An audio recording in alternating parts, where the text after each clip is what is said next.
World television पर पहली बार देखिए घूंघट वाली सुपरस्टार। टिकटॉक पे हुआ वीडियो वायरल, घर में मचा तांडव। पता लगते ही निकाल दिया घर से सास और बहू को। अब क्या होगा घूंघट वाली सुपरस्टार का। जी हाँ दोस्तों, अगर आप भी चाहते हैं इसकी फुल मूवी देखना तो वीडियो पर लास्ट तक बने रहिएगा। इस वीडियो में हम आपको बताएंगे ये मूवी कब और कहां देखने को मिलेगी। अगर आप हमारे चैनल पर नए हैं तो वीडियो को लाइक करके चैनल को सब्सक्राइब जरूर करिएगा।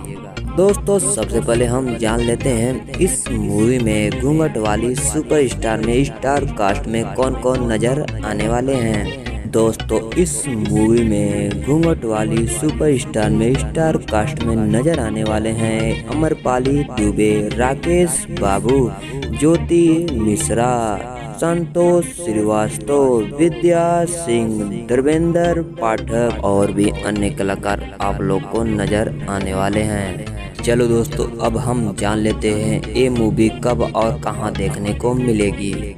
दोस्तों आप लोग को बता दूं 12 अप्रैल शनिवार शाम 6:30 और 13 अप्रैल रविवार सुबह 9:45 आपके टेलीविजन D4U भोजपुरी चैनल पर देखने को मिलेगा।